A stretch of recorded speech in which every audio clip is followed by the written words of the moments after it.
오늘 하루도 잘 보내셨나요? 오늘은 여러분들께 재미있는 전래동화 읽어드리려고 해요.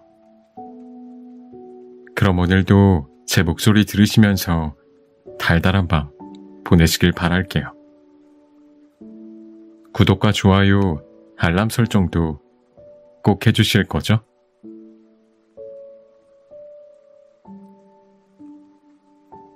샘꾸러기 돼지. 옛날 어느 시골 마을에 할머니가 혼자 살았어. 할머니는 개와 돼지를 기르며 외로움을 달랬지. 개는 할머니가 밖에 나갔다 돌아오면 꼬리를 흔들면서 반겨주었어. 돼지는 돌보는 대로 하루가 다르게 살이 쪄갔고 말이야. 너희가 없었다면 어찌 살았을꼬. 할머니는 개와 돼지를 끔찍이 여겼어. 하루는 할머니가 들에 나무를 뜯으러 나가고 돼지와 개만 집에 남아 있었지. 아이고 심심해. 개는 타품을 하다 돼지와 놀아야겠다고 생각했어. 돼지우리에 가자 돼지는 정신없이 자고 있었지. 개는 컹 고함을 질러 돼지를 깨웠어. 오, 너구나. 언제 왔니? 돼지는 늘어져서 누운 채 눈을 껌뻑였어. 이 미련한 돼지야. 손님이 오면 좀 일어나 앉아. 개가 말하자 돼지는 핑 코웃음을 쳤어. 손님이라고? 난 솔직히 네가 밉거든. 그런데 내가 왜 일어나야겠니? 아니, 도대체 뭐가 못마땅한데? 개가 물었어. 그러자 돼지는 씩씩대며 대답했어. 몰라서 묻니? 할머니는 너만 귀여워하시잖아.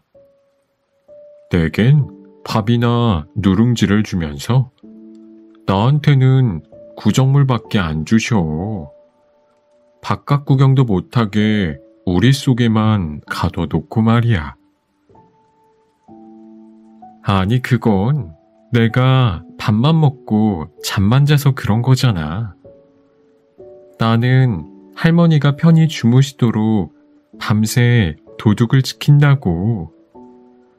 너도 내게 고마워해야 할걸? 들어보니 개의 말은 그럴듯했어. 그래? 좋아. 나도 오늘 밤부터 도둑을 지켜야지. 돼지는 어떻게든 할머니의 사랑을 독차지하고 싶었어. 그날 밤부터 돼지는 우리 안을 왔다 갔다 하며 꿀꿀 꿀꿀 소리를 질러댔어. 꿀꿀대는 소리에 놀라 잠을 깬 할머니가 말했지. 아이고 저런, 돼지가 병이 났군. 날이 밝으면 침쟁이를 불러 침을 놓아야겠어. 아침이 되자 할머니는 정말 침쟁이를 불러 돼지에게 침을 맞췄어. 집을 더 잘 지키라고 침을 놓아주시는구나. 이렇게 생각한 돼지는 이튿날 밤 더 크게 울어댔어. 꿀꿀 꽥꽥 꿀 꽥꽥꽥 돼지 울음소리가 밤하늘에 고래고래 울려 퍼졌지. 할머니는 돼지 울음소리에 이웃집 사람들까지 잠을 깰까봐 걱정이 되었어. 밤만 되면 울어대니 잠을 잘 수가 없네. 내일 장에 내다 팔아야겠어. 이튿날 할머니는 돼지를 장에 내다 팔았어. 할머니의 사랑을 더 받으려던 돼지의 욕심이 지나쳐 쫓겨나고 만 거야.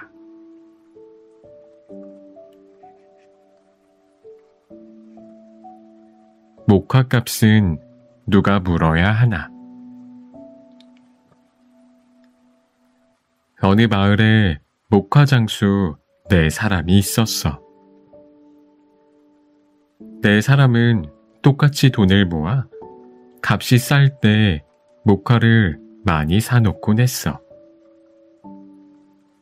창고 안에 보관해 두었다가 값이 올랐을 때 팔면 이익을 볼 수 있었거든. 목화 창고는 크고 튼튼했지만 문제가 하나 있었어. 창고 안에 쥐가 득실거려서 목화에 오줌을 싸거나 뜯어 먹는 거였지. 국리 끝에 목화장수 넷은 똑같이 돈을 내 고양이 1마리를 기르기로 했어. 고양이 주인을 누구로 하지? 넷이 똑같이 돈을 냈으니 다리 한 짝씩을 맡기로 하지. 다행히 고양이를 기른 뒤 쥐들이 보이지 않았어. 그러던 어느 날이야. 고양이를 본 목화 장수 넷은 눈이 휘둥그레졌어. 고양이가 다리를 다쳐 절뚝거리고 있었거든. 저런, 붕대를 매주어야겠다. 다친 다리 주인은 기름 먹인 붕대를 동염해 주었어. 하루는 고양이가 아궁이 옆에서 몸을 녹이고 있었는데 기름 붕대에 그만 불이 붙고 말았어. 야옹, 야옹. 고양이는 뜨거워 쩔쩔매다 창고 안으로 달아나 대굴대굴 굴렀지. 그 바람에 목화 창고는 순식간에 불길에 휩싸이고 말았어. 불이야, 불이야. 창고에 난 불을 보고 사람들이 모여들었어. 하지만 손 쓸 틈도 없이 목화 더미는 다 타버리고 말았지. 큰 손해를 본 목화 장수 셋은 다친 다리의 주인을 원망하며 말했어. 자네가 맡은 다리 때문에 불이 났으니 목화값은 자네가 물어내게.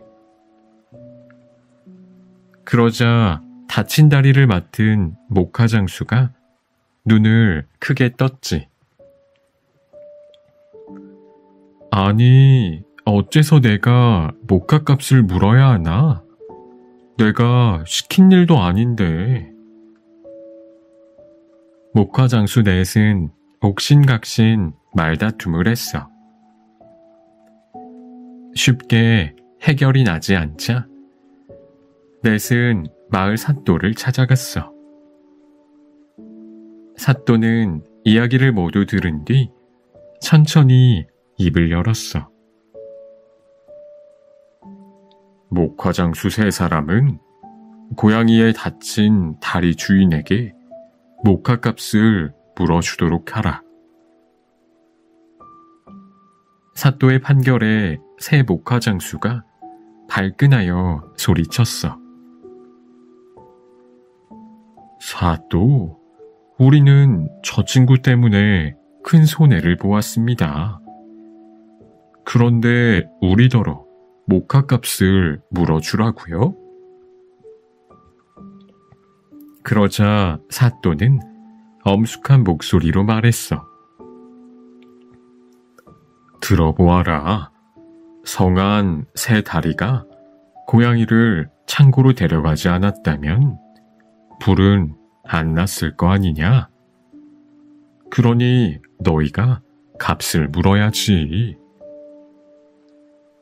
사또의 말에 3명의 목화 장수는 할 말을 잃고 말았단다.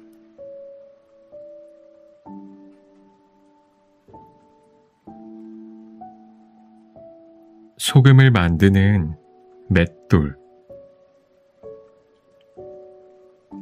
먼 옛날 신기한 맷돌을 가진 임금님이 있었어. 무엇이든 나와라 하면 나오는 신기한 맷돌이었지. 나와라 쌀 하면 쌀이 나오고 그쳐라 쌀 하면 그치는 신기한 맷돌 말이야. 임금님은 맷돌에 대해 쉬쉬했지만 소문은 돌고 돌아 사람들 입에 오르내렸어. 한 도둑이 신기한 맷돌에 대한 소문을 듣고 맷돌을 훔치기로 마음먹었어. 도둑은 궁궐 밖 숲에 숨어 있다가 깊은 밤에 높은 담장을 훌쩍 뛰어넘었어. 도둑은 맷돌이 있을 만한 곳을 샅샅이 찾아보았어. 궁궐 마당 옆 보물창고를 뒤지자 맷돌이 나왔지. 도둑은 맷돌을 등에 짊어지고 궁궐을 빠져나왔어. 달아나면서도 누군가 뒤쫓기라도 하면 어쩌나 싶어서 연신 뒤를 돌아보았지. 도둑은 무거운 맷돌을 짊어지고 밤새 달려 새벽 무렵 바닷가에 이르렀어. 그래, 배를 타고 다른 나라로 가야겠다. 때마침 말뚝에 매여 있는 배 한 척이 눈에 들어왔어. 도둑은 맷돌을 싣고 노를 젓기 시작했지.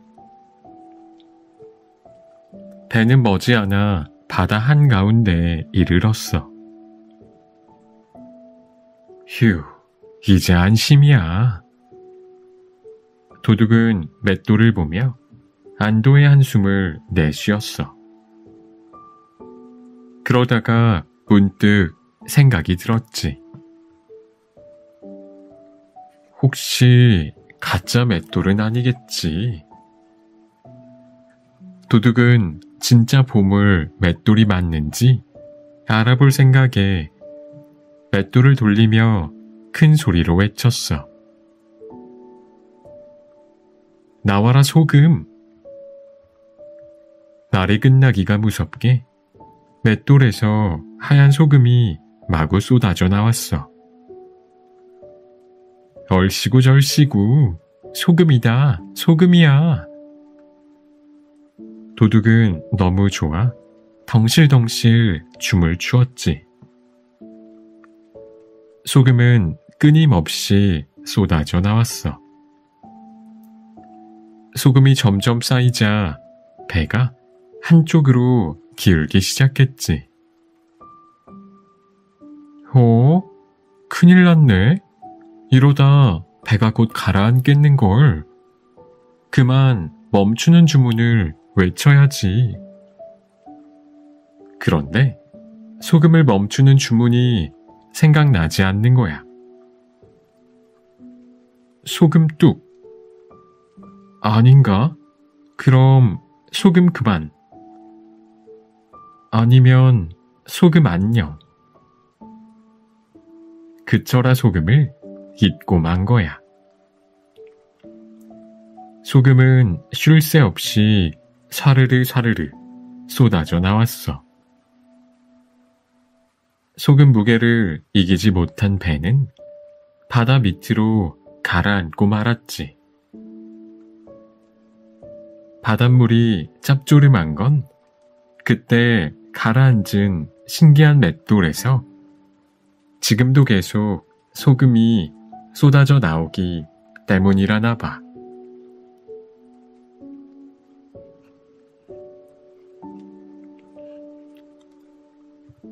오시오, 자시오, 가시오.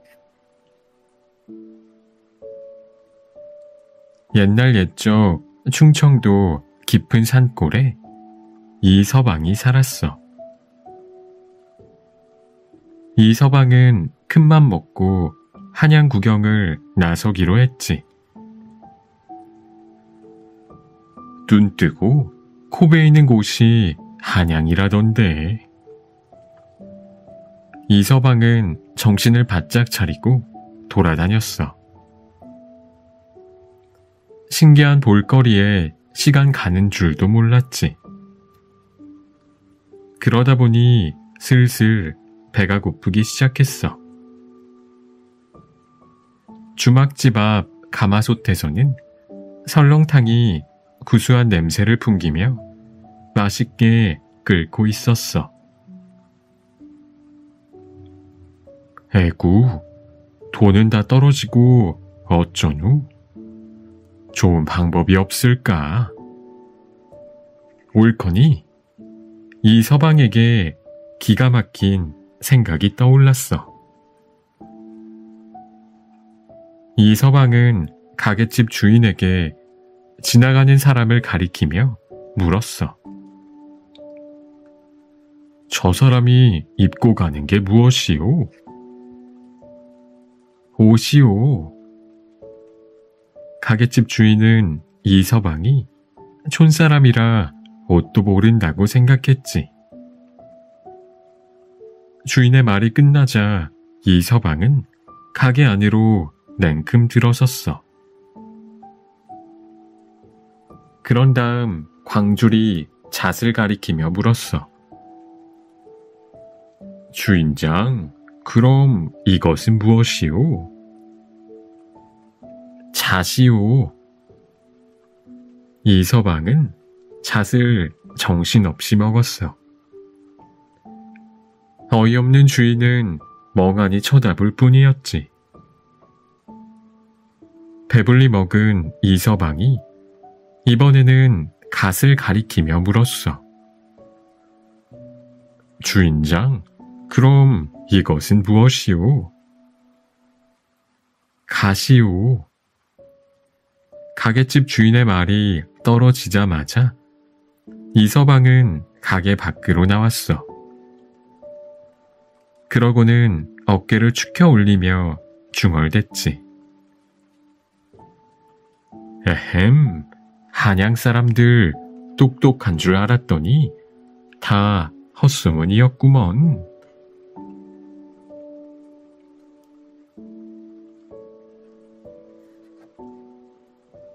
혹부리 영감. 옛날 어느 마을에 마음씨 좋고 노래를 잘 부르는 할아버지가 살고 있었어. 할아버지의 목에는 커다란 혹이 달려 있어서 마을 사람들은 혹부리 할아버지라고 불렀어. 사람들은 혹 속에 무엇이 들어있을까 늘 궁금해했지.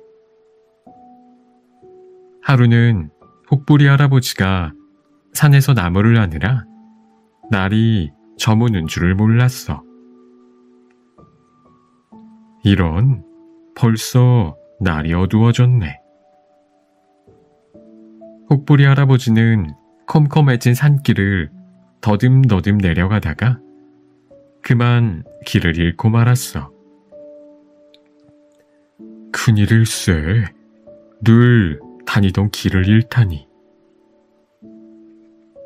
혹부리 할아버지는 산길을 헤맨 끝에 빈 오두막을 찾았어.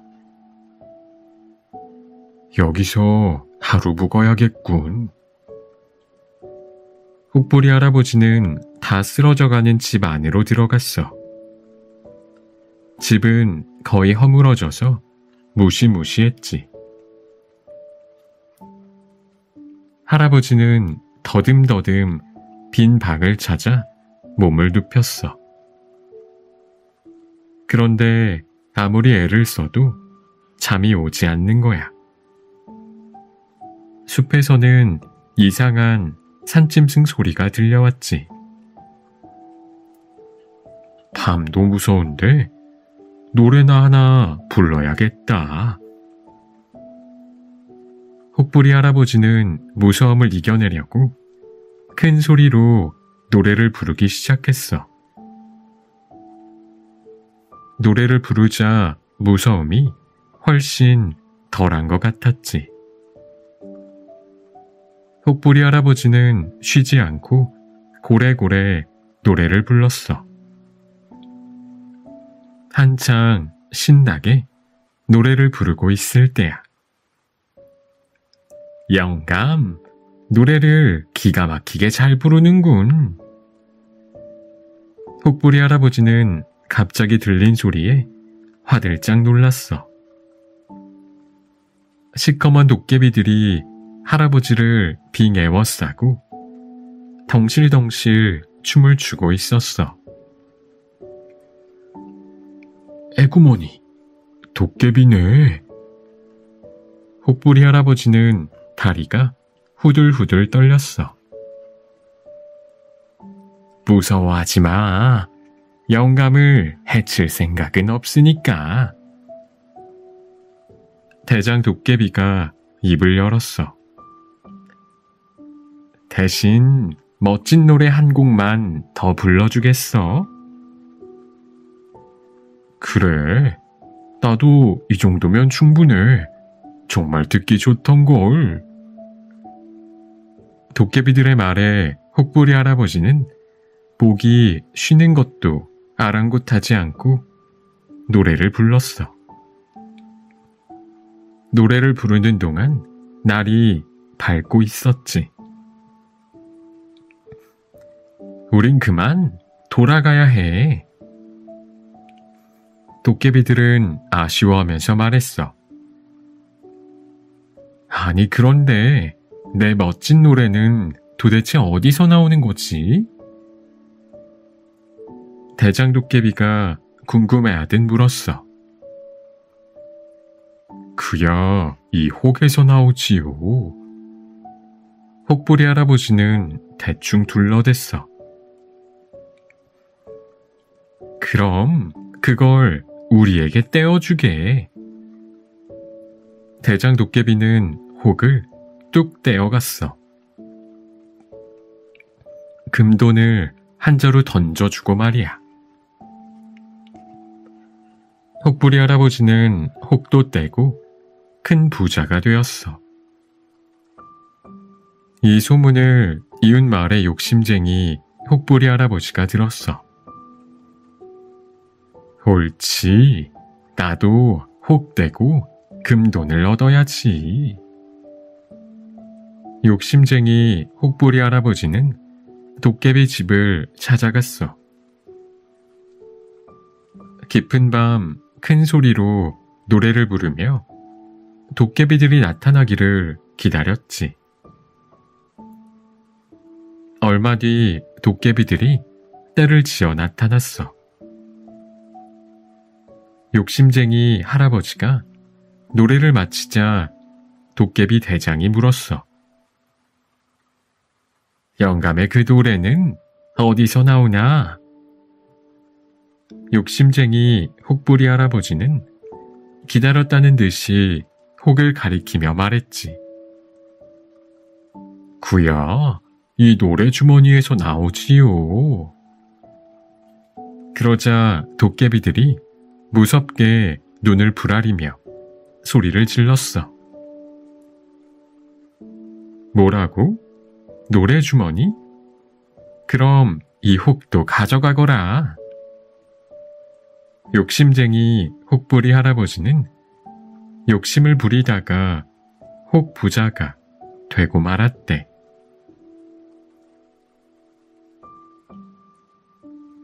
지혜로운 아들.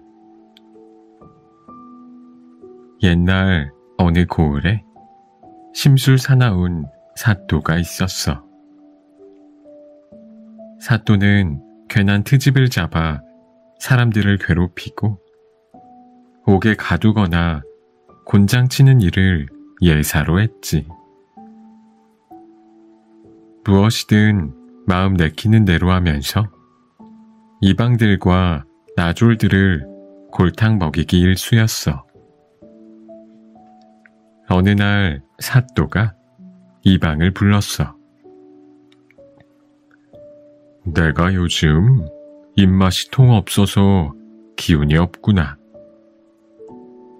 이방은 사또가 또 무슨 꿍꿍이인지 걱정되었어. 입맛이 없으시다니 어쩌지요? 이방은 사또의 비위를 건드리지 않으려 조심스레 말했지. 산딸기를 먹으면 입맛이 돌아올 것 같은데 이방이 산딸기를 구해오너라. 산딸기라고요? 산딸기를 구해오라는 말에 이방은 눈앞이 캄캄했어. 한겨울에 산딸기를 구할 방법이 있어야 말이지. 집으로 돌아온 이방은 머리를 싸매고 자리에 누웠어. 산딸기를 못 구하면 어떤 벌이 내려질지 모르거든. 아이고, 이 한겨울에 어디 가서 산딸기를 구한단 말인가? 이방은 한숨을 푹푹 내쉬었지. 걱정이 하도 깊어 잠도 이루지 못했어.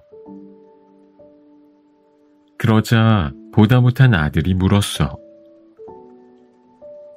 아버지, 무슨 걱정이라도 있으십니까? 제게 말씀해 보세요. 아니 글쎄, 사또께서 산딸기를 구해오라고 하시는구나. 이 한겨울의 말이다. 잠시 생각에 잠긴 아들이 입을 열었어. 아버지, 걱정 마세요. 제가 잘 해결해 드릴게요. 이튿날 아침 아들은 사또를 찾아갔어. 아니, 산딸기를 구해온다는 이방은 오지 않고 내가 여기 웬일이냐? 사또는 짜증 섞인 말투로 물었어. 사실은 저희 아버지가 어제 산딸기를 구하러 산에 갔다가 뱀에 물려 자리에 눕고 말았습니다. 사또는 아들의 말에 노발대발하며 소리쳤어. 뭐시? 한겨울에 뱀이 어디 있다고? 거짓말을 하느냐? 사또의 말에 아들은 기다렸다는 듯이 대꾸했지. 그러게 말입니다. 뱀이 없을진데 이 겨울에 산딸기가 있을 덕이 있나요? 아들의 태연한 말에 사또는 그만 말을 잃고 말았어. 자기 꾀에 자기가 당한 사또는 그 뒤로 이방과 이방 아들만 보면 슬슬 피해 다녔단다.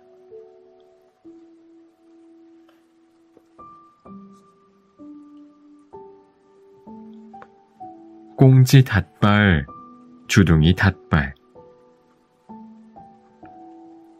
옛날 산골 마을에 홀 어머니와 아들이 살았어. 살림은 넉넉하지 않았지만 오순도순 행복했지. 하루는 아들이 산에 가서 땔감을 해왔는데 집에 어머니가 안 계시는 거야. 우리 어머니 못 보셨나요? 아들이 마을 사람에게 물었어. 아이고, 꽁지 닷발, 주둥이 닷발 되는 새가 와서 내 어미를 채 가고 말았단다. 아들은 어머니를 찾아 길을 떠났어. 한참을 가자 너른 논에서 농부가 모를 심고 있었어. 혹시 꽁지 닷발, 주둥이 닷발 되는 새를 보았소? 이 논에 모를 다 심어주면 알려주지. 모를 다 심자 농부가 볏짚을 태운 재를 주며 말했어. 꽁지 닷발, 주둥이 닷발 새는 고개 너머로 날아갔다네. 아들은 부지런히 고개를 넘었어. 산비탈 고추밭에서 한 사람이 김을 메고 있었지. 아들은 고추밭을 메주고 고춧가루를 받았어. 꽁지 닷발, 주둥이 닷발 새는 구름 아래 큰 산 너머로 날아갔다오. 큰 산을 넘자 까치 한 마리가 둥지를 들고 있었어. 까치님, 꽁지 닷발, 주둥이 닷발, 새를 보았소? 벌레 한 소쿠리를 잡아주면 가르쳐 드리지요. 아들은 벌레를 잡아주고 삭정이 한 단을 받았어. 그 새는 바위산 너머로 날아갔답니다. 바위산을 넘자 다람쥐 한 마리가 있었어. 아들은 상소리를 주워주고 독고마리를 한 줌 받았지. 그 새는 가시넝쿨 산 너머로 날아갔어요. 한참을 가자 산속에 커다란 바위 동굴이 보였어. 동굴로 들어가자 어머니가 쇠창살에 갇혀 있었지. 이분은 그 못된 새들이 죽어야만 열린단다. 국리 끝에 아들은 방 안에 재를, 마당에 고춧가루를 뿌려놓았어. 그러고는 부엌에 독고마리를 흩뿌리고 부엌 아궁이에 삭정이를 넣어두었지. 드디어 꽁지 닷발, 주둥이 닷발 새들이 동굴로 돌아왔어. 새들은 방으로 들어가 벌렁 누웠어. 그런데 재가 풀풀 일어 있을 수가 있어야지. 새들이 마당으로 나오자 이번에는 고춧가루가 날렸어. 안 되겠다. 부엌에서 자야지. 하지만 부엌 바닥에는 독고마리가 있어 너무 불편했어. 마침내 새들은 큰 가마솥에 들어가 잠을 청했어. 아들은 이때를 기다려 가마솥 뚜껑에 무거운 바위를 얹고 아궁이에 불을 지폈지. 처음에는 따뜻해하던 새들은 뜨거워서 몸부림을 치다가 결국 죽고 말았어. 새들이 죽고 나자 어머니가 갇혀있던 쇠창살이 스르르 열렸어. 그 뒤로 효성스러운 아들은 어머니와 함께 오래오래 잘 살았다고 해.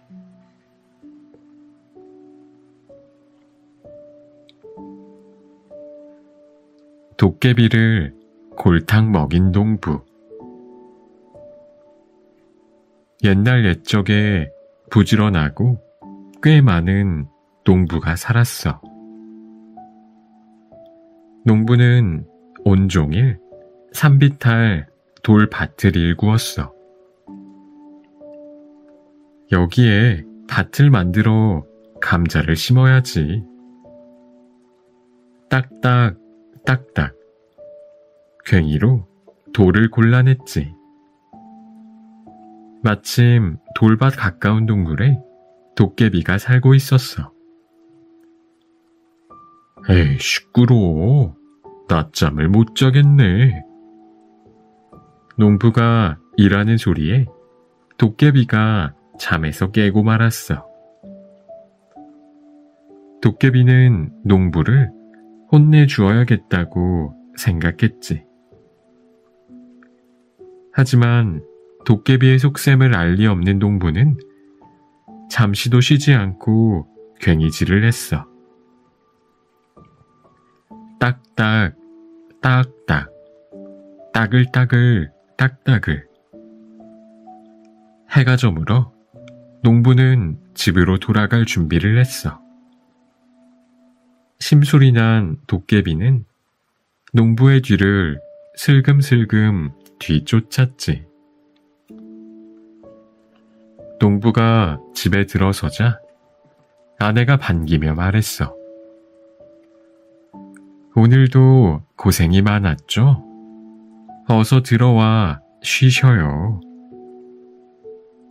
농부를 반갑게 맞이하는 농부의 아내를 보자 도깨비는 더 심술이 났지.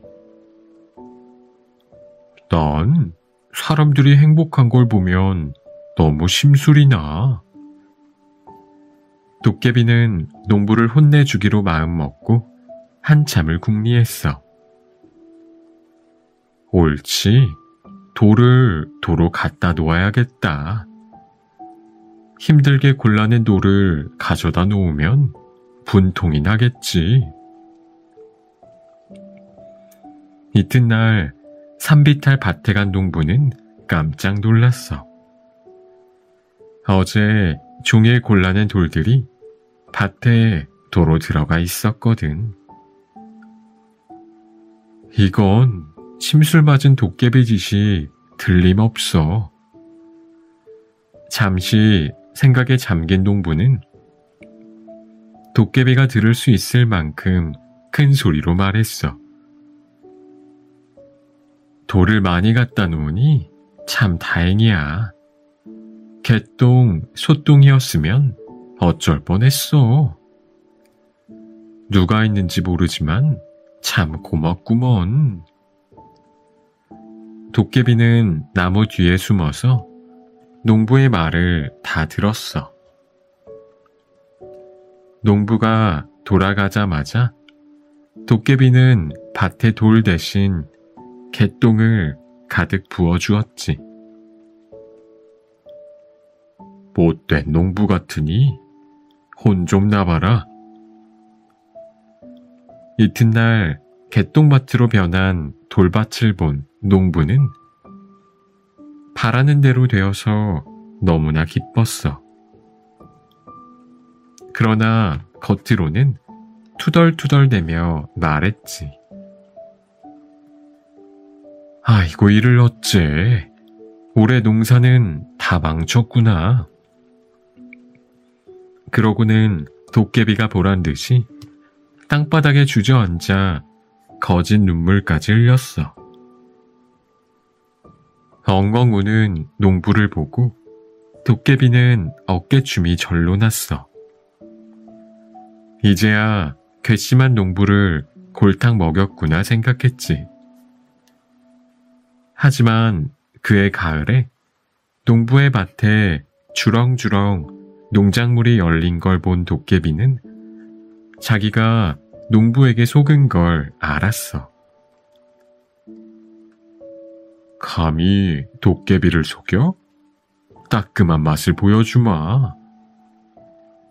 도깨비는 농부의 뒤를 쫓아다니면서 골탕 먹일 방법만 생각했어. 아따고. 아이고, 아파 죽겠네. 어느 날 도깨비는 밤송이 가시에 발이 찔려 쩔쩔매는 농부를 보았어. 오호라, 저놈 집에 밤송이 껍질을 잔뜩 가져다 놓아야겠군. 심술꾸러기 도깨비는 밤사이 농부네 마당에 밤송이 껍질을 잔뜩 깔아 놓았어. 이튿날 아침에 밤송이 껍질을 본 농부는 말했지. 올겨울 땔감으로 딱이야. 알밤이면 어쩔 뻔했어. 화가 치솟은 도깨비는 날이 어두워지길 기다렸다가 밤에 방망이를 휘두르며 말했지. 밤송이 껍질아, 알밤으로 변해라. 얍. 다음날 농부는 마당에 쌓인 알밤을 장에 내다 팔았어. 그러고 큰 부자가 되어 잘 살았대.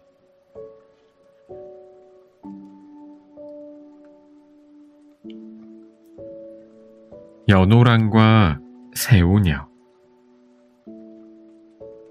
신라 때 동해기슭에 연호랑과 새우녀가 살았어.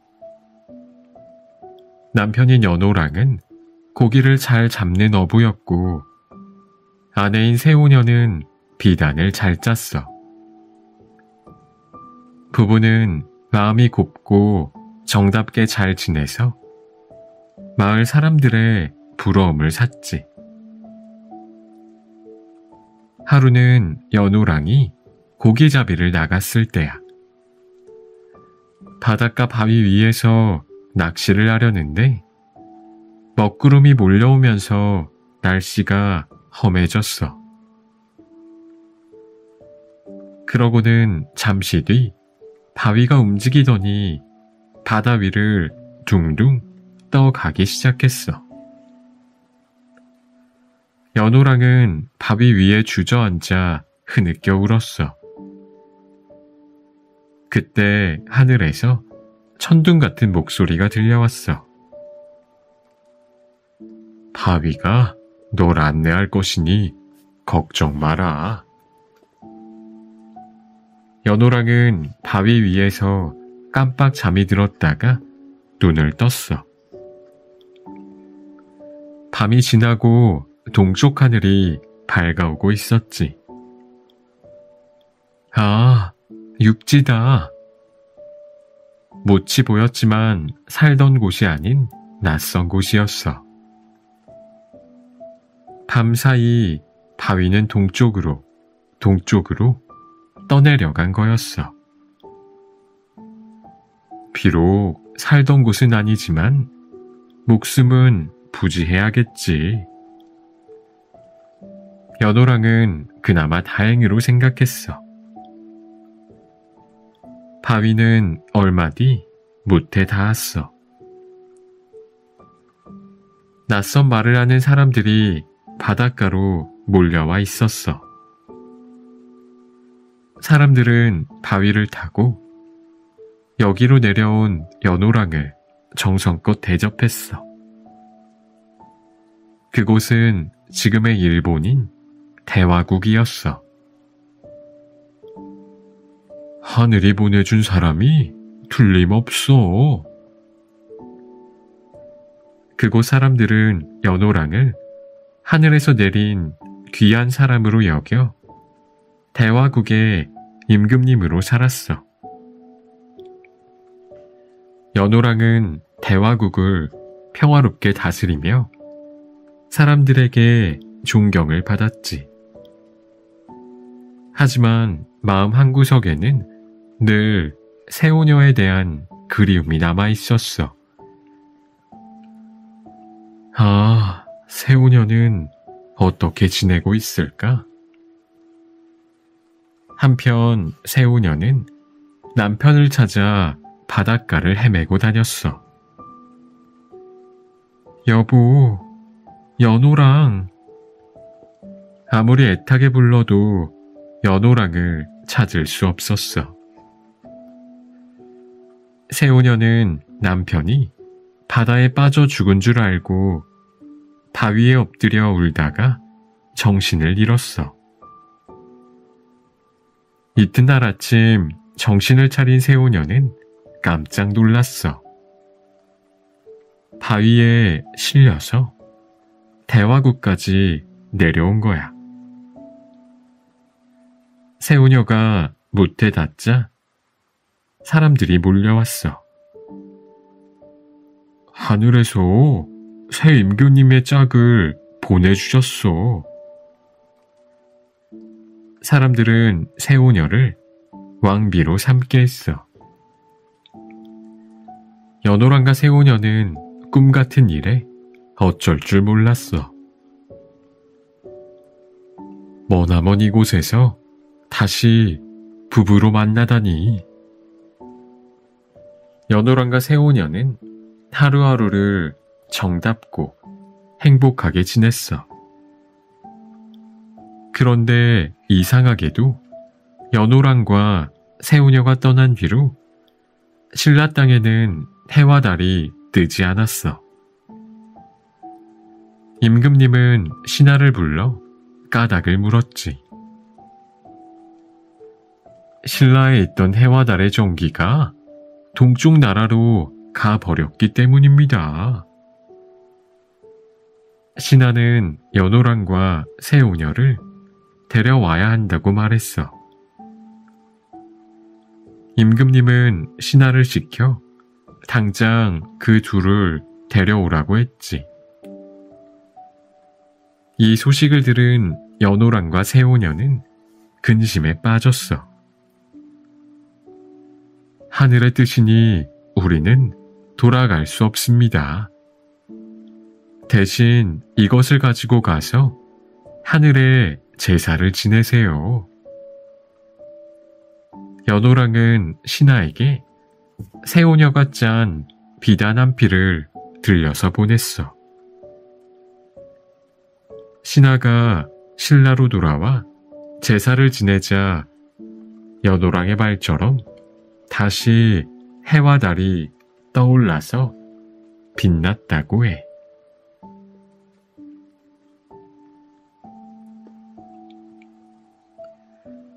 누가 떡을 먹을까?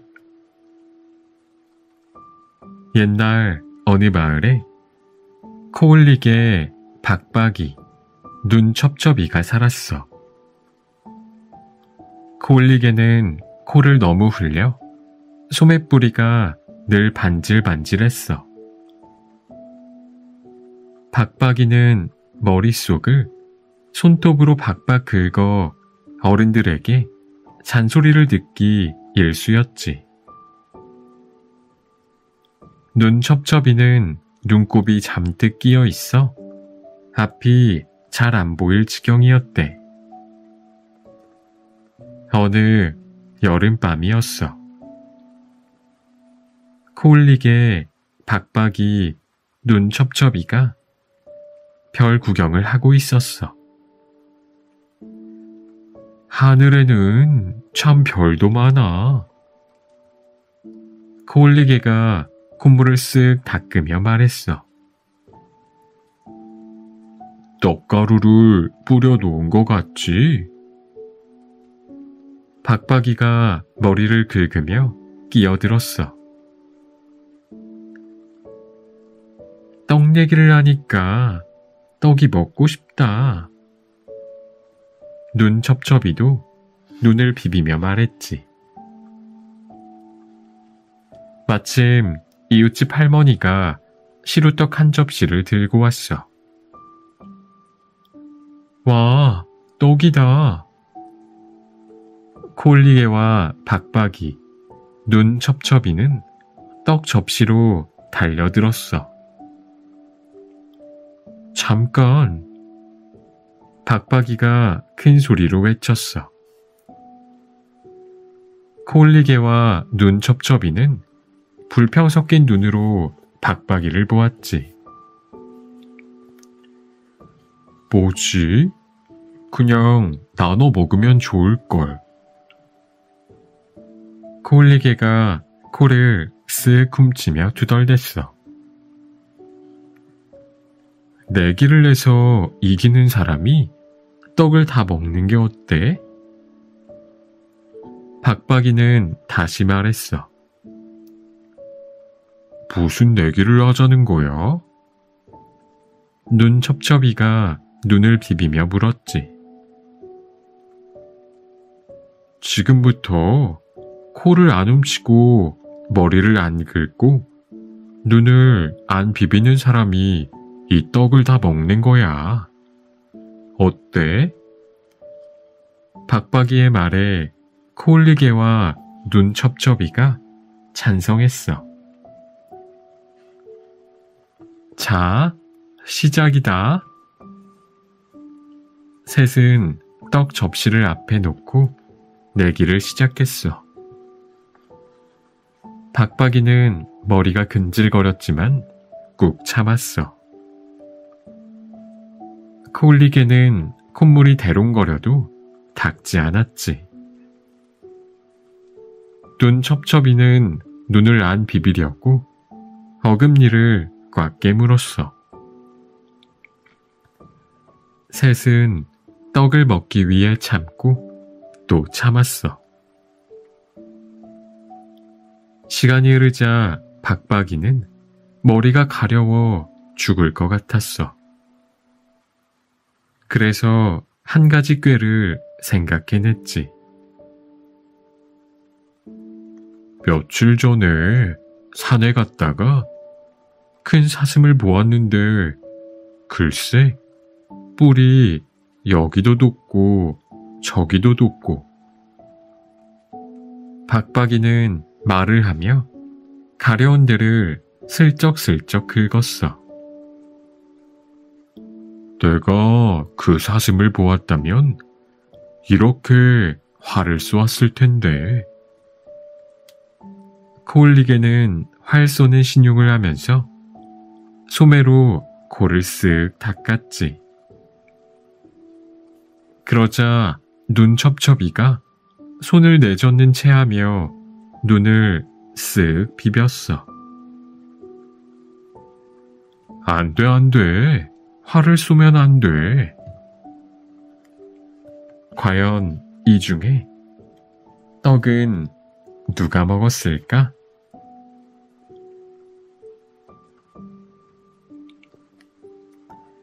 재미네, 골.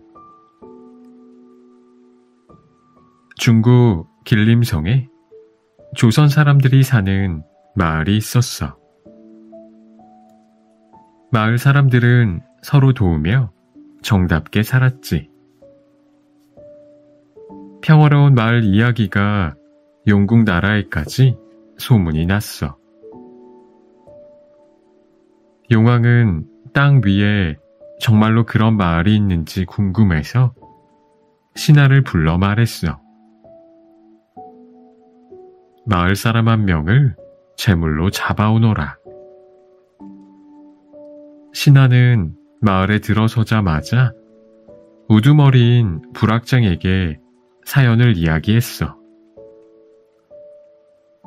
나는 무태서 오래 버티기 어려우니 어서 갑시다. 신하는 용궁 샘물을 마시며 재촉했어. 가는 길에 목수를 만났어. 용궁 신하와 불악장의 말을 들은 목수가 말했어. 목수 일이야 다른 사람이 해도 되니 제가 가겠습니다. 아무나 상관없으니 어서 갑시다. 승강이를 하며 가던 길에 이번에는 대장장이를 만났지. 이야기를 들은 대장장이가 말했어. 대장간 일은 아들이 있으니 제가 가겠습니다. 불악장과 목수, 대장장이가 서로 자기가 가겠다고 말씨름을 하는데 이번에는 토기 장인이 다가왔어. 그릇은 모자라도 되니 제가 갚지요. 시간이 없어요. 이러다 내가 땅 귀신이 되겠소.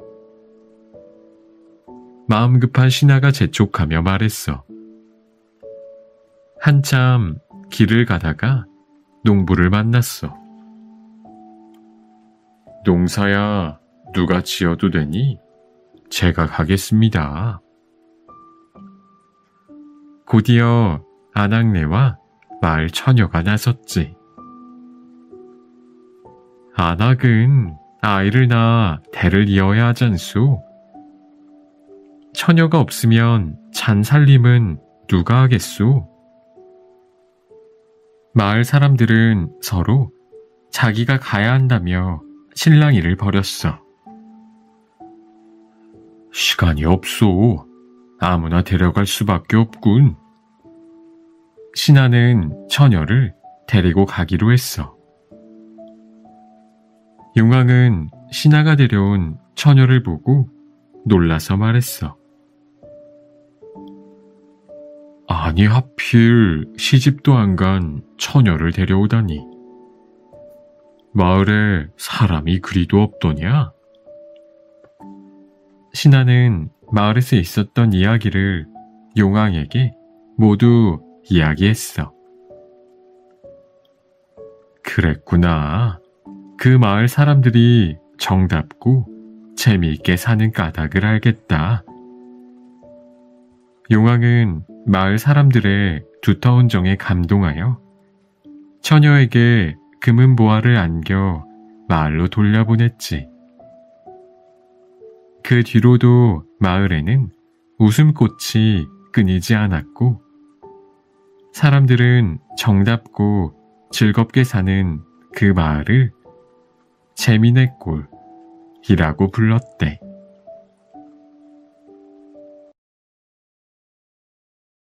샘꾸러기 돼지. 옛날 어느 시골 마을에 할머니가 혼자 살았어. 할머니는 개와 돼지를 기르며 외로움을 달랬지. 개는 할머니가 밖에 나갔다 돌아오면 꼬리를 흔들면서 반겨주었어. 돼지는 돌보는 대로 하루가 다르게 살이 쪄 갔고 말이야. 너희가 없었다면 어찌 살았을꼬. 할머니는 개와 돼지를 끔찍이 여겼어. 하루는 할머니가 들에 나무를 뜯으러 나가고 돼지와 개만 집에 남아 있었지. 아이고 심심해. 개는 타품을 하다 돼지와 놀아야겠다고 생각했어. 돼지우리에 가자 돼지는 정신없이 자고 있었지.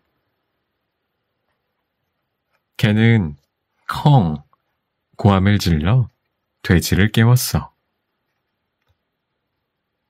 오, 너구나. 언제 왔니? 돼지는 늘어져서 누운 채 눈을 껌뻑였어. 이 미련한 돼지야. 손님이 오면 좀 일어나 앉아. 개가 말하자 돼지는 핑 코웃음을 쳤어. 손님이라고? 난 솔직히 네가 밉거든. 그런데 내가 왜 일어나야겠니? 아니, 도대체 뭐가 못마땅한데? 개가 물었어. 그러자 돼지는 씩씩대며 대답했어. 몰라서 묻니? 할머니는 너만 귀여워하시잖아.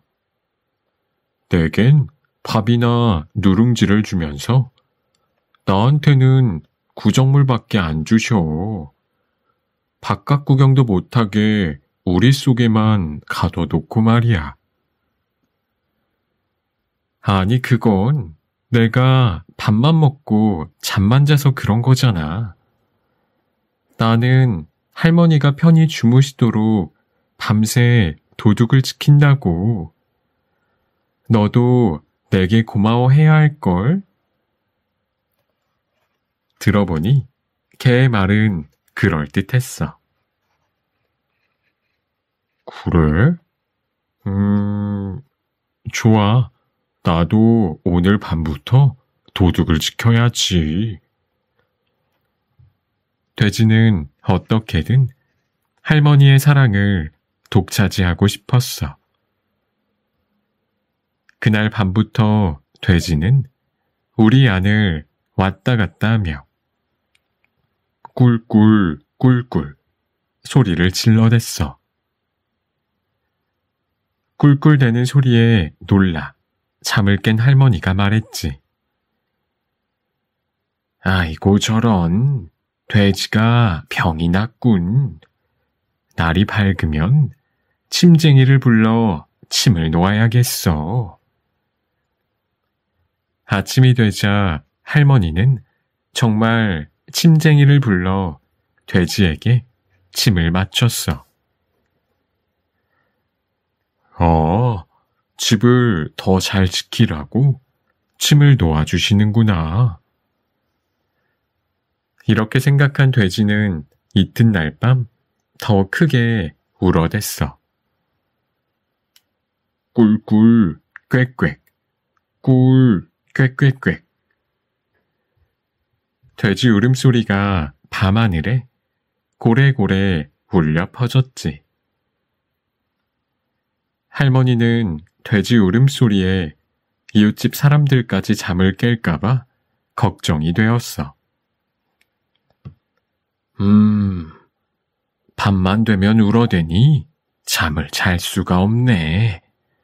내일 장에 내다 팔아야겠어. 이튿날 할머니는 돼지를 장에 내다 팔았어. 할머니의 사랑을 더 받으려던 돼지의 욕심이 지나쳐 쫓겨나고 만 거야.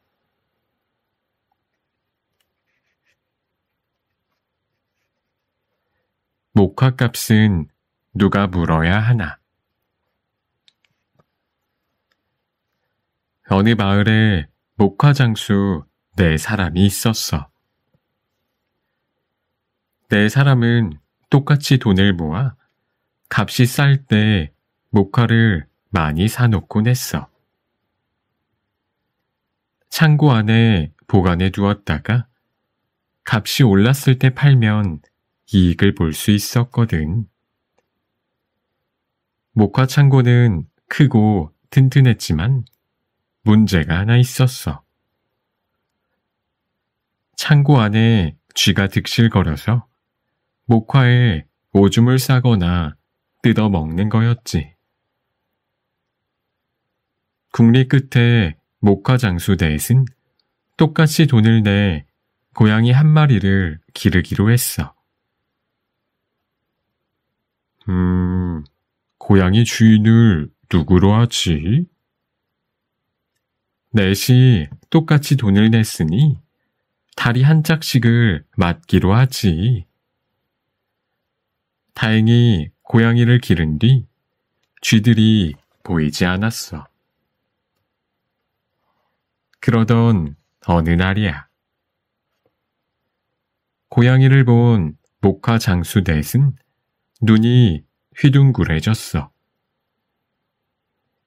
고양이가 다리를 다쳐 절뚝거리고 있었거든. 저런, 붕대를 매주어야겠다. 다친 다리 주인은 기름 먹인 붕대를 동염해 주었어. 하루는 고양이가 아궁이 옆에서 몸을 녹이고 있었는데 기름 붕대에 그만 불이 붙고 말았어. 야옹, 야옹. 고양이는 뜨거워 쩔쩔매다 창고 안으로 달아나 대굴대굴 굴렀지. 그 바람에 목화 창고는 순식간에 불길에 휩싸이고 말았어. 불이야, 불이야. 창고에 난 불을 보고 사람들이 모여들었어. 하지만 손 쓸 틈도 없이 목화 더미는 다 타버리고 말았지. 큰 손해를 본 목화 장수 셋은 다친 다리의 주인을 원망하며 말했어. 자네가 맡은 다리 때문에 불이 났으니 목화값은 자네가 물어내게. 그러자 다친 다리를 맡은 목화 장수가 눈을 크게 떴지. 아니, 어째서 내가 목화값을 물어야 하나? 내가 시킨 일도 아닌데.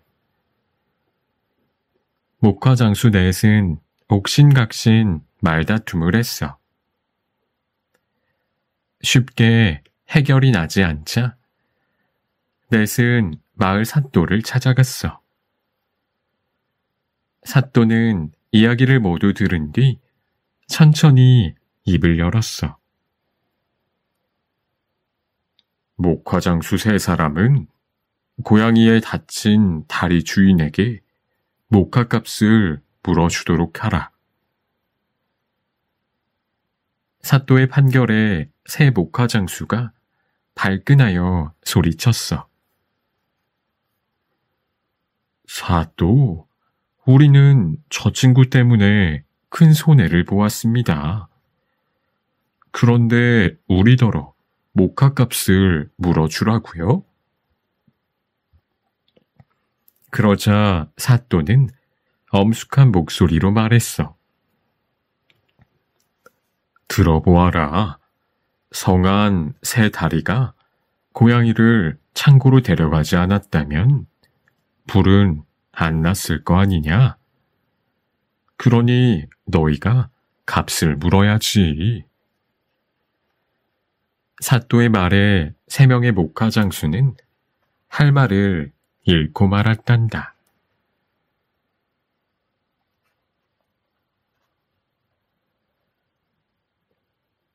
소금을 만드는 맷돌.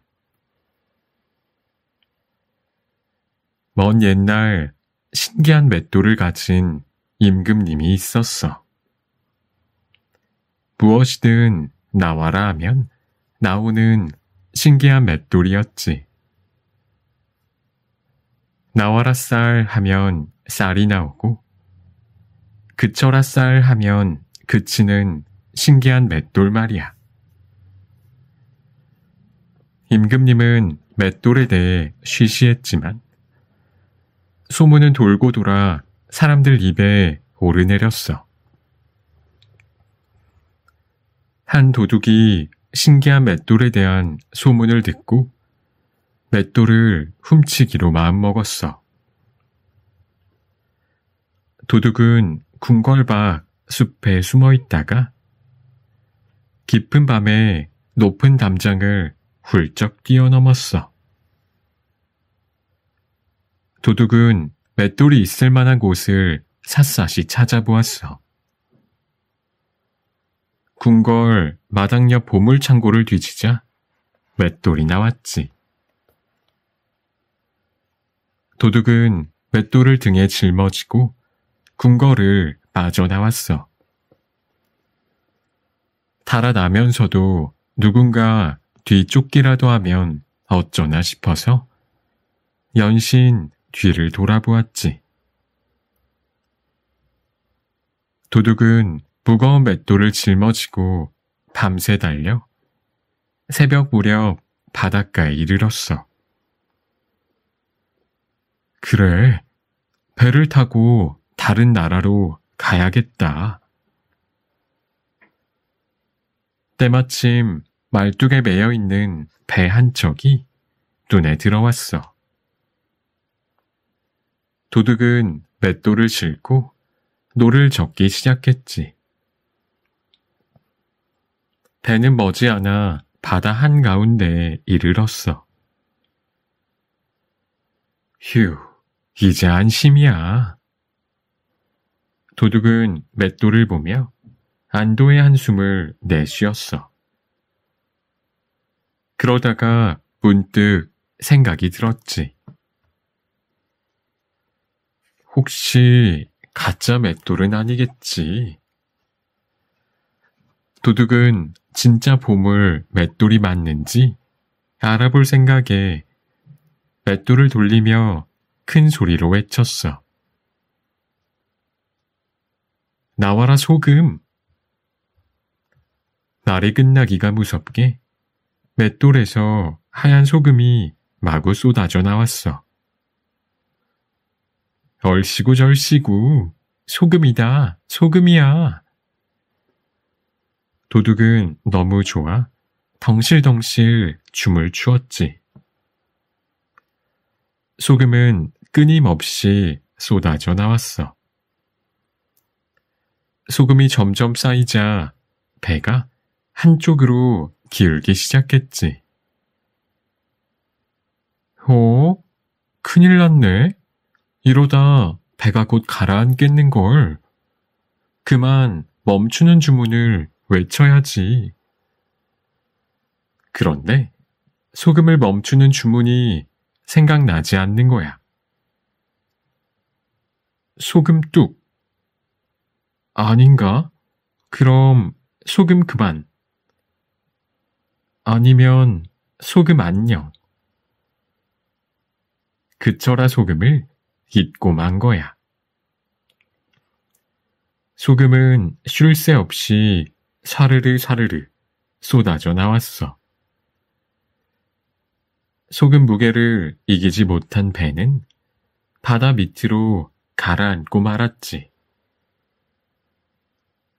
바닷물이 짭조름한 건 그때 가라앉은 신기한 맷돌에서 지금도 계속 소금이 쏟아져 나오기 때문이라나 봐.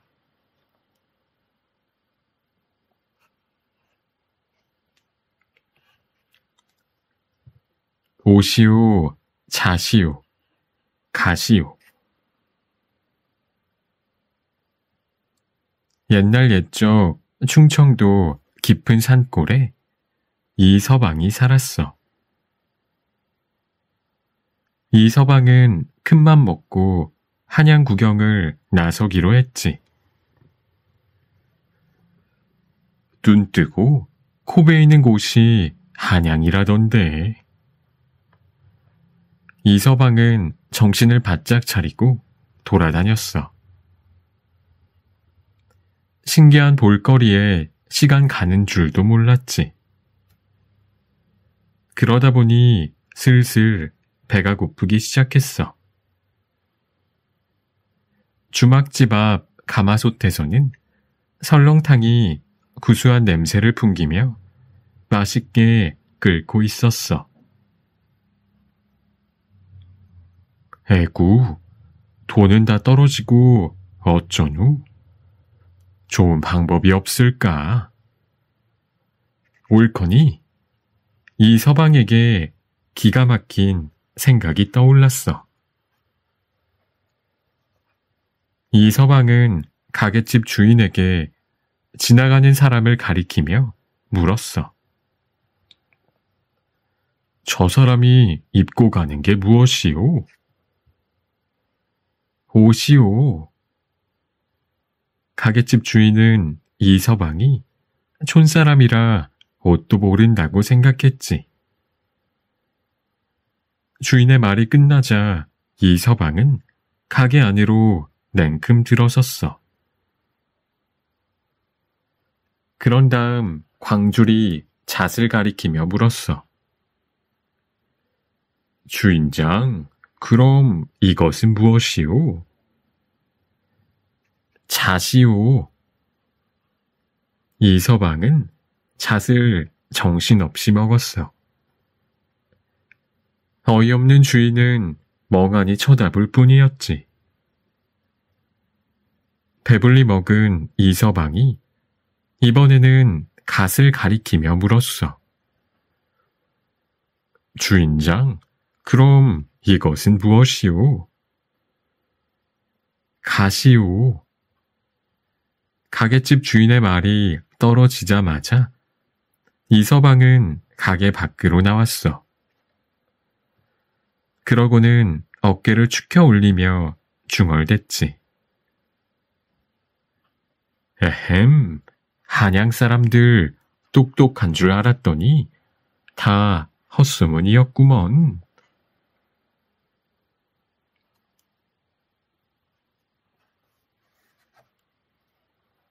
혹부리 영감. 옛날 어느 마을에 마음씨 좋고 노래를 잘 부르는 할아버지가 살고 있었어. 할아버지의 목에는 커다란 혹이 달려 있어서 마을 사람들은 혹부리 할아버지라고 불렀어. 사람들은 혹 속에 무엇이 들어있을까 늘 궁금해했지. 하루는 혹부리 할아버지가 산에서 나무를 하느라 날이 저무는 줄을 몰랐어. 이런, 벌써 날이 어두워졌네. 혹부리 할아버지는 컴컴해진 산길을 더듬더듬 내려가다가 그만 길을 잃고 말았어. 큰일일세. 늘 다니던 길을 잃다니. 혹부리 할아버지는 산길을 헤맨 끝에 빈 오두막을 찾았어. 여기서 하루 묵어야겠군. 혹부리 할아버지는 다 쓰러져가는 집 안으로 들어갔어. 집은 거의 허물어져서 무시무시했지. 할아버지는 더듬더듬 빈 방을 찾아 몸을 눕혔어. 그런데 아무리 애를 써도 잠이 오지 않는 거야. 숲에서는 이상한 산짐승 소리가 들려왔지. 밤도 무서운데 노래나 하나 불러야겠다. 혹부리 할아버지는 무서움을 이겨내려고 큰 소리로 노래를 부르기 시작했어. 노래를 부르자 무서움이 훨씬 덜한 것 같았지. 혹부리 할아버지는 쉬지 않고 고래고래 노래를 불렀어. 한창 신나게 노래를 부르고 있을 때야. 영감, 노래를 기가 막히게 잘 부르는군. 혹부리 할아버지는 갑자기 들린 소리에 화들짝 놀랐어. 시커먼 도깨비들이 할아버지를 빙 에워싸고 덩실덩실 춤을 추고 있었어. 에구머니, 도깨비네. 혹부리 할아버지는 다리가 후들후들 떨렸어. 무서워하지 마. 영감을 해칠 생각은 없으니까. 대장 도깨비가 입을 열었어. 대신 멋진 노래 한 곡만 더 불러주겠어? 그래, 나도 이 정도면 충분해. 정말 듣기 좋던걸. 도깨비들의 말에 혹부리 할아버지는 목이 쉬는 것도 아랑곳하지 않고 노래를 불렀어. 노래를 부르는 동안 날이 밝고 있었지. 우린 그만 돌아가야 해. 도깨비들은 아쉬워하면서 말했어. 아니, 그런데 내 멋진 노래는 도대체 어디서 나오는 거지? 대장도깨비가 궁금해하듯 물었어. 그야 이 혹에서 나오지요. 혹부리 할아버지는 대충 둘러댔어. 그럼 그걸 우리에게 떼어주게. 대장도깨비는 혹을 뚝 떼어갔어. 금돈을 한 자루 던져주고 말이야. 혹부리 할아버지는 혹도 떼고 큰 부자가 되었어. 이 소문을 이웃 마을의 욕심쟁이 혹부리 할아버지가 들었어. 옳지. 나도 혹 떼고 금돈을 얻어야지. 욕심쟁이 혹부리 할아버지는 도깨비 집을 찾아갔어. 깊은 밤 큰 소리로 노래를 부르며 도깨비들이 나타나기를 기다렸지. 얼마 뒤 도깨비들이 떼를 지어 나타났어. 욕심쟁이 할아버지가 노래를 마치자 도깨비 대장이 물었어. 영감의 그 노래는 어디서 나오냐? 욕심쟁이 혹부리 할아버지는 기다렸다는 듯이 혹을 가리키며 말했지. 구야, 이 노래 주머니에서 나오지요. 그러자 도깨비들이 무섭게 눈을 부라리며 소리를 질렀어. 뭐라고? 노래 주머니? 그럼 이 혹도 가져가거라. 욕심쟁이 혹부리 할아버지는 욕심을 부리다가 혹 부자가 되고 말았대.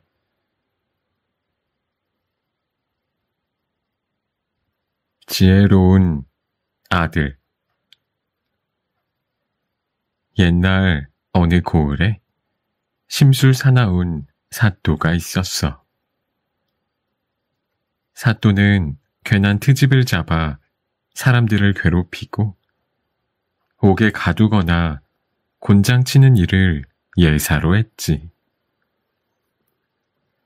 무엇이든 마음 내키는 대로 하면서 이방들과 나졸들을 골탕 먹이기 일쑤였어.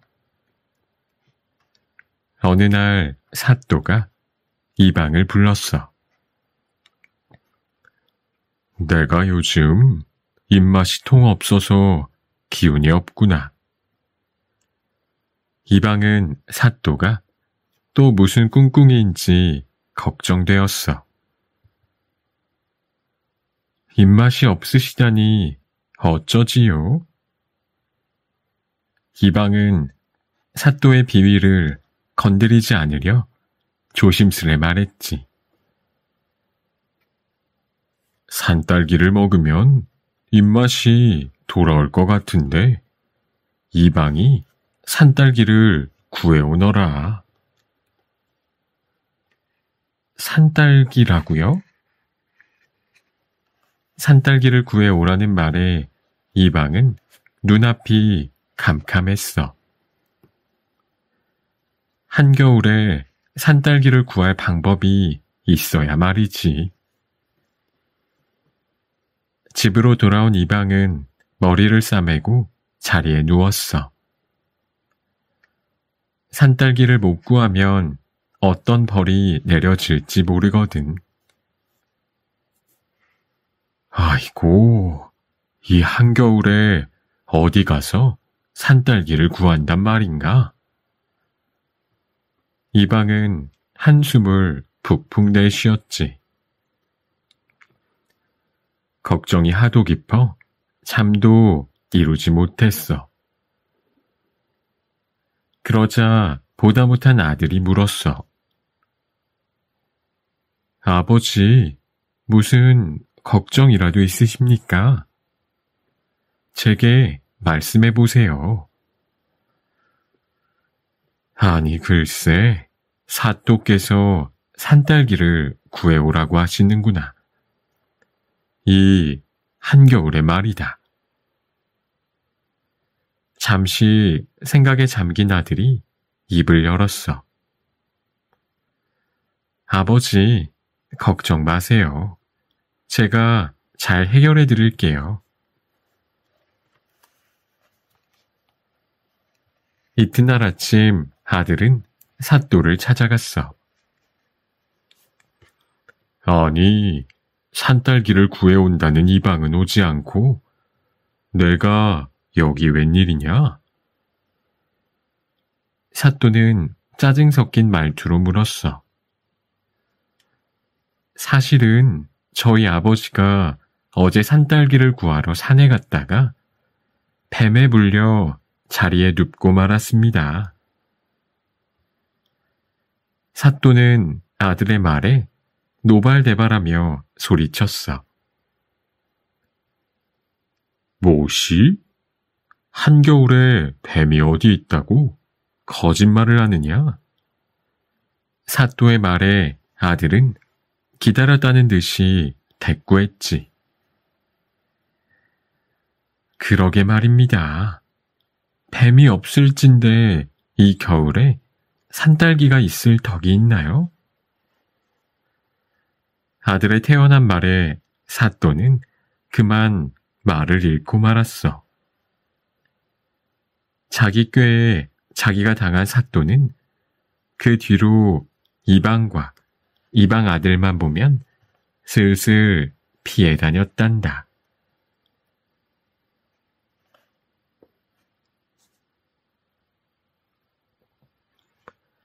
꽁지 닷발, 주둥이 닷발. 옛날 산골 마을에 홀 어머니와 아들이 살았어. 살림은 넉넉하지 않았지만 오순도순 행복했지. 하루는 아들이 산에 가서 땔감을 해왔는데 집에 어머니가 안 계시는 거야. 우리 어머니 못 보셨나요? 아들이 마을 사람에게 물었어. 아이고, 꽁지 닷발, 주둥이 닷발 되는 새가 와서 내 어미를 채 가고 말았단다. 아들은 어머니를 찾아 길을 떠났어. 한참을 가자 너른 논에서 농부가 모를 심고 있었어. 혹시 꽁지 닷발, 주둥이 닷발 되는 새를 보았소? 이 논에 모를 다 심어주면 알려주지. 모를 다 심자 농부가 볏짚을 태운 재를 주며 말했어. 꽁지 닷발, 주둥이 닷발 새는 고개 너머로 날아갔다네. 아들은 부지런히 고개를 넘었어. 산비탈 고추밭에서 한 사람이 김을 메고 있었지. 아들은 고추밭을 메주고 고춧가루를 받았어. 꽁지 닷발, 주둥이 닷발 새는 구름 아래 큰 산 너머로 날아갔다오. 큰 산을 넘자 까치 한 마리가 둥지를 들고 있었어. 까치님, 꽁지 닷발, 주둥이 닷발, 새를 보았소? 벌레 한 소쿠리를 잡아주면 가르쳐 드리지요. 아들은 벌레를 잡아주고 삭정이 한 단을 받았어. 그 새는 바위산 너머로 날아갔답니다. 바위산을 넘자 다람쥐 한 마리가 있었어. 아들은 상수리를 주워주고 독고마리를 한 줌 받았지. 그 새는 가시넝쿨 산 너머로 날아갔어요. 한참을 가자 산속에 커다란 바위 동굴이 보였어. 동굴로 들어가자 어머니가 쇠창살에 갇혀 있었지.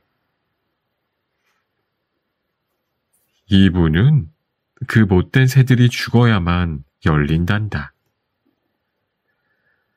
국리 끝에 아들은 방 안에 재를, 마당에 고춧가루를 뿌려놓았어. 그러고는 부엌에 독고마리를 흩뿌리고 부엌 아궁이에 삭정이를 넣어두었지. 드디어 꽁지 닷발, 주둥이 닷발 새들이 동굴로 돌아왔어. 새들은 방으로 들어가 벌렁 누웠어. 그런데 제가 풀풀 일어 있을 수가 있어야지. 새들이 마당으로 나오자 이번에는 고춧가루가 날렸어. 안 되겠다. 부엌에서 자야지. 하지만 부엌 바닥에는 독고마리가 있어 너무 불편했어.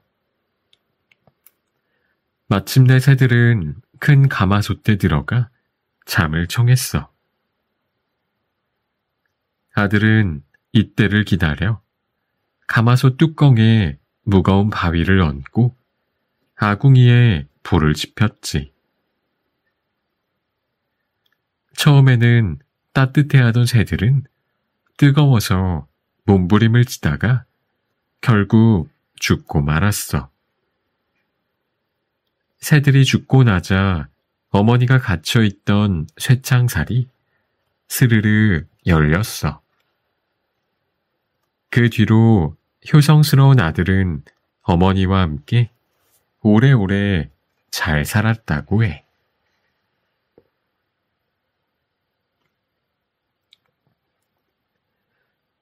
도깨비를 골탕 먹인 농부. 옛날 옛적에 부지런하고 꽤 많은 농부가 살았어. 농부는 온종일 산비탈 돌밭을 일구었어.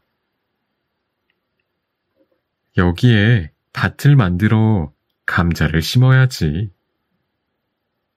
딱딱 딱딱 괭이로 돌을 골라냈지. 마침 돌밭 가까운 동굴에 도깨비가 살고 있었어.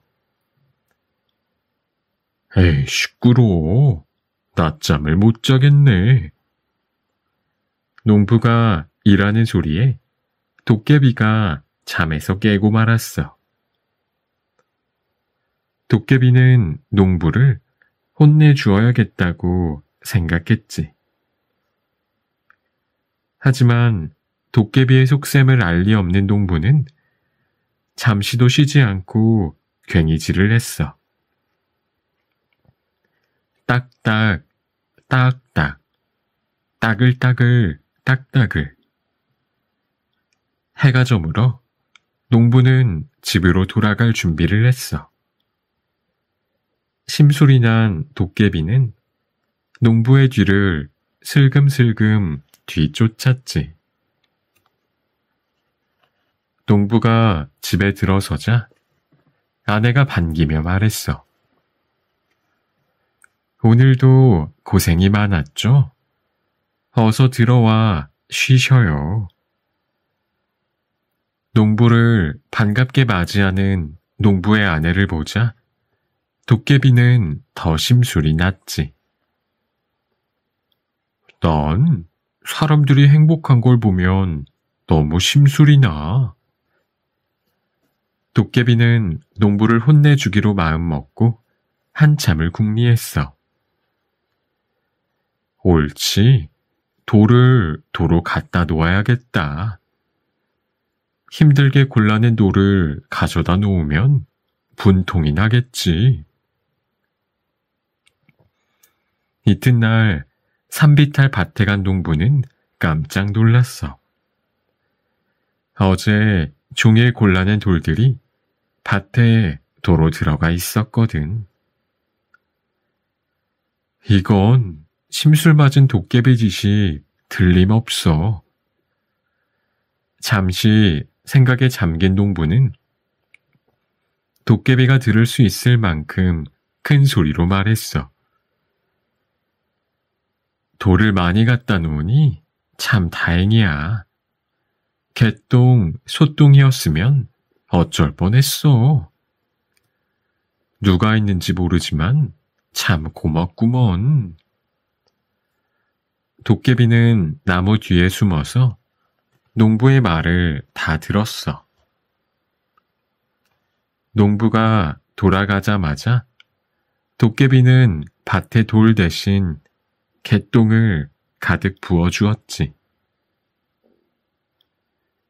못된 농부 같으니 혼 좀 나봐라. 이튿날 개똥밭으로 변한 돌밭을 본 농부는 바라는 대로 되어서 너무나 기뻤어. 그러나 겉으로는 투덜투덜대며 말했지. 아이고 이를 어째. 올해 농사는 다 망쳤구나. 그러고는 도깨비가 보란 듯이 땅바닥에 주저앉아 거진 눈물까지 흘렸어. 엉엉 우는 농부를 보고 도깨비는 어깨춤이 절로 났어. 이제야 괘씸한 농부를 골탕 먹였구나 생각했지. 하지만 그해 가을에 농부의 밭에 주렁주렁 농작물이 열린 걸 본 도깨비는 자기가 농부에게 속은 걸 알았어. 감히 도깨비를 속여? 따끔한 맛을 보여주마. 도깨비는 농부의 뒤를 쫓아다니면서 골탕 먹일 방법만 생각했어. 아따고. 아이고, 아파 죽겠네. 어느 날 도깨비는 밤송이 가시에 발이 찔려 쩔쩔매는 농부를 보았어. 오호라, 저놈 집에 밤송이 껍질을 잔뜩 가져다 놓아야겠군. 심술꾸러기 도깨비는 밤사이 농부네 마당에 밤송이 껍질을 잔뜩 깔아 놓았어. 이튿날 아침에 밤송이 껍질을 본 농부는 말했지. 올겨울 땔감으로 딱이야.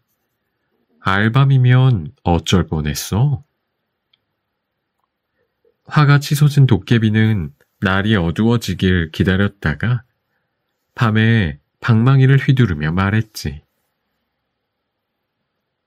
밤송이 껍질아, 알밤으로 변해라.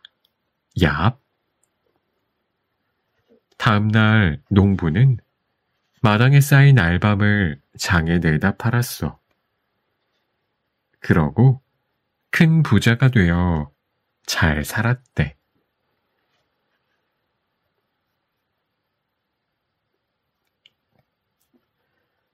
연호랑과 새우녀. 신라 때 동해기슭에 연호랑과 새우녀가 살았어. 남편인 연호랑은 고기를 잘 잡는 어부였고 아내인 새우녀는 비단을 잘 짰어.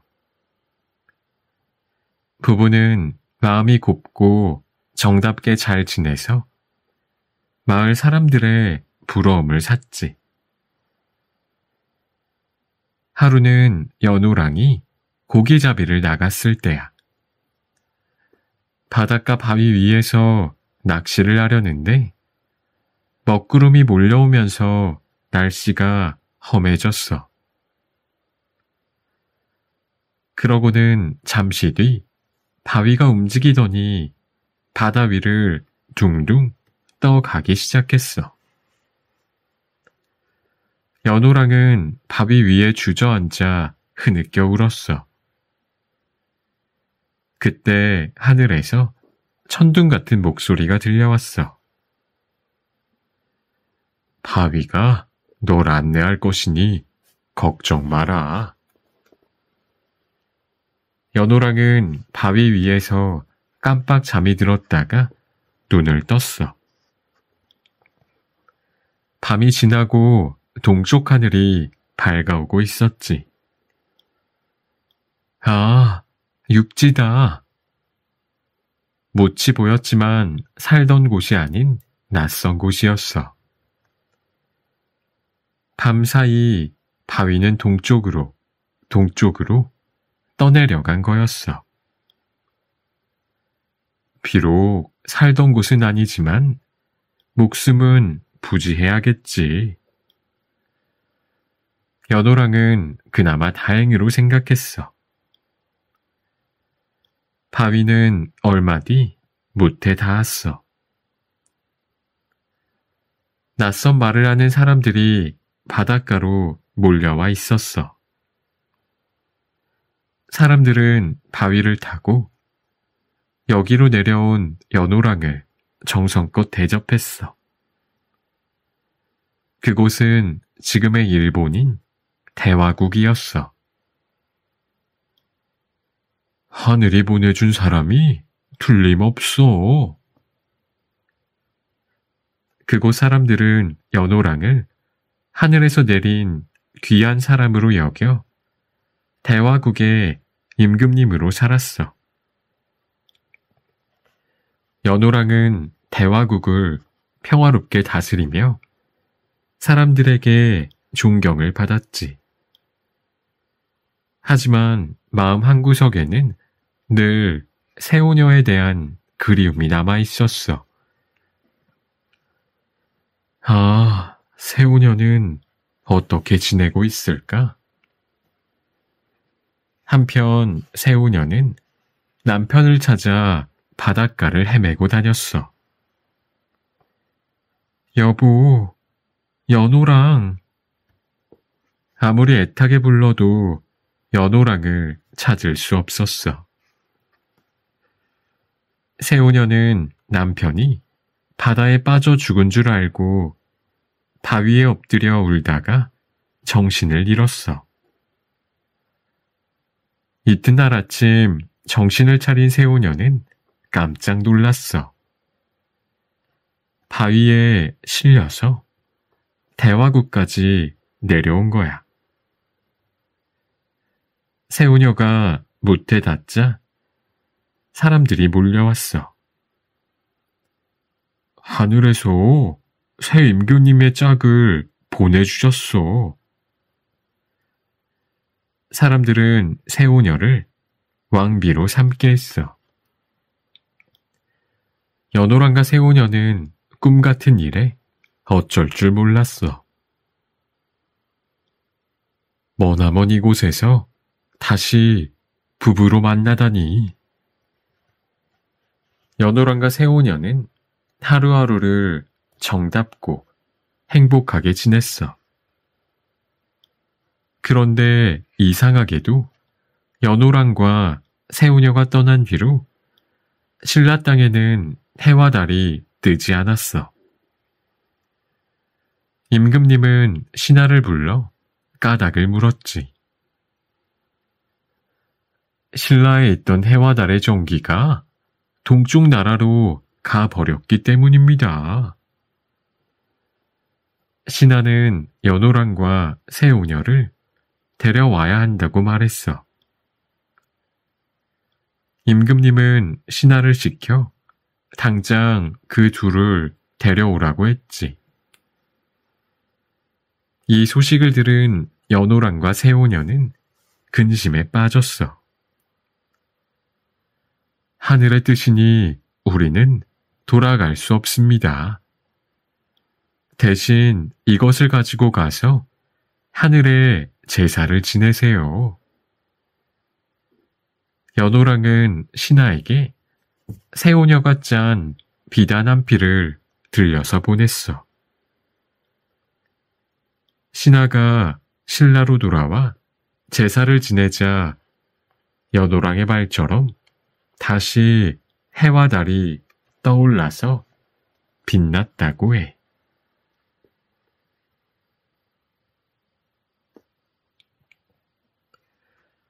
누가 떡을 먹을까?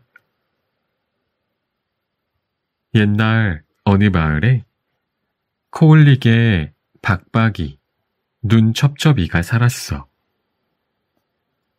코올리게는 코를 너무 흘려 소매뿌리가 늘 반질반질했어. 박박이는 머릿속을 손톱으로 박박 긁어 어른들에게 잔소리를 듣기 일쑤였지. 눈첩첩이는 눈곱이 잠뜩 끼어 있어 앞이 잘 안 보일 지경이었대. 어느 여름밤이었어. 코올리게 박박이, 눈첩첩이가 별 구경을 하고 있었어. 하늘에는 참 별도 많아.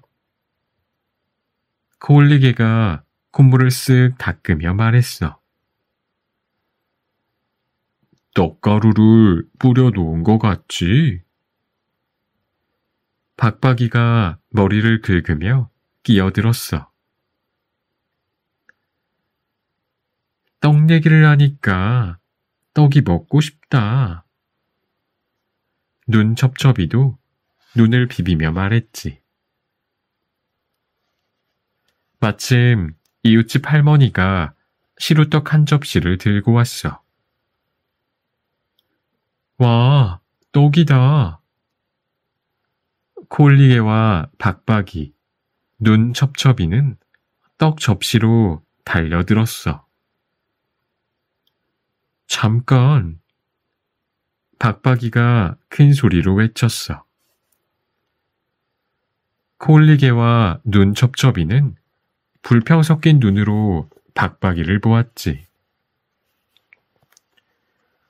뭐지? 그냥 나눠 먹으면 좋을걸. 코올리게가 코를 쓱 훔치며 투덜댔어. 내기를 내서 이기는 사람이 떡을 다 먹는 게 어때? 박박이는 다시 말했어. 무슨 내기를 하자는 거야? 눈첩첩이가 눈을 비비며 물었지. 지금부터 코를 안 훔치고 머리를 안 긁고 눈을 안 비비는 사람이 이 떡을 다 먹는 거야. 어때?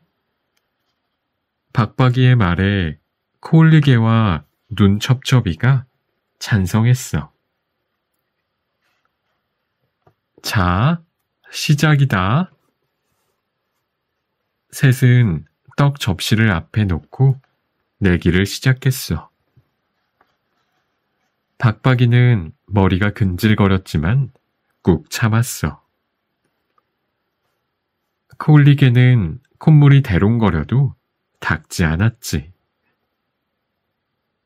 눈첩첩이는 눈을 안 비비려고 어금니를 꽉 깨물었어. 셋은 떡을 먹기 위해 참고 또 참았어.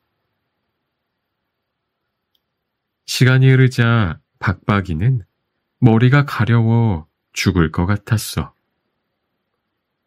그래서 한 가지 꾀를 생각해냈지. 며칠 전에 산에 갔다가 큰 사슴을 보았는데 글쎄 뿔이 여기도 돋고 저기도 돋고. 박박이는 말을 하며 가려운 데를 슬쩍슬쩍 긁었어. 내가 그 사슴을 보았다면 이렇게 화를 쏘았을 텐데.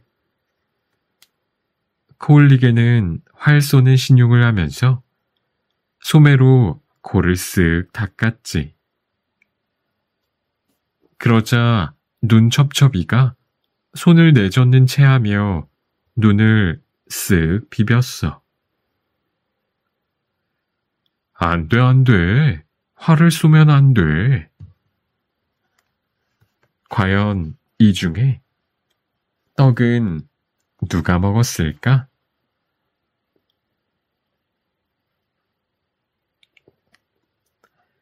재미네, 골.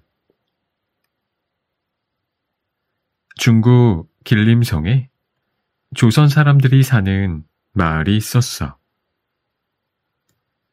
마을 사람들은 서로 도우며 정답게 살았지. 평화로운 마을 이야기가 용국 나라에까지 소문이 났어. 용왕은 땅 위에 정말로 그런 마을이 있는지 궁금해서 신하를 불러 말했어. 마을 사람 한 명을 제물로 잡아오너라. 신하는 마을에 들어서자마자 우두머리인 불악장에게 사연을 이야기했어. 나는 못해서 오래 버티기 어려우니 어서 갑시다. 신하는 용궁 샘물을 마시며 재촉했어. 가는 길에 목수를 만났어. 용궁 신하와 불악장의 말을 들은 목수가 말했어. 목수 일이야 다른 사람이 해도 되니 제가 가겠습니다. 아무나 상관없으니 어서 갑시다. 승강이를 하며 가던 길에 이번에는 대장장이를 만났지. 이야기를 들은 대장장이가 말했어. 대장간 일은 아들이 있으니 제가 가겠습니다. 불악장과 목수, 대장장이가 서로 자기가 가겠다고 말씨름을 하는데 이번에는 토기 장인이 다가왔어. 그릇은 모자라도 되니 제가 갚지요. 시간이 없어요. 이러다 내가 땅 귀신이 되겠소. 마음 급한 신하가 재촉하며 말했어. 한참 길을 가다가 농부를 만났어. 농사야 누가 지어도 되니 제가 가겠습니다. 곧이어 안악내와 마을 처녀가 나섰지. 안악은 아이를 낳아 대를 이어야 하잖소. 처녀가 없으면 잔살림은 누가 하겠소? 마을 사람들은 서로 자기가 가야 한다며 실랑이를 벌였어. 시간이 없소. 아무나 데려갈 수밖에 없군. 신하는 처녀를 데리고 가기로 했어. 용왕은 신하가 데려온 처녀를 보고 놀라서 말했어. 아니 하필 시집도 안 간 처녀를 데려오다니. 마을에 사람이 그리도 없더냐? 신하는 마을에서 있었던 이야기를 용왕에게 모두 이야기했어. 그랬구나.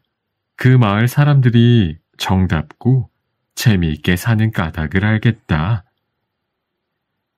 용왕은 마을 사람들의 두터운 정에 감동하여 처녀에게 금은보화를 안겨 마을로 돌려보냈지. 그 뒤로도 마을에는 웃음꽃이 끊이지 않았고 사람들은 정답고 즐겁게 사는 그 마을을 재미네 꼴이라고 불렀대.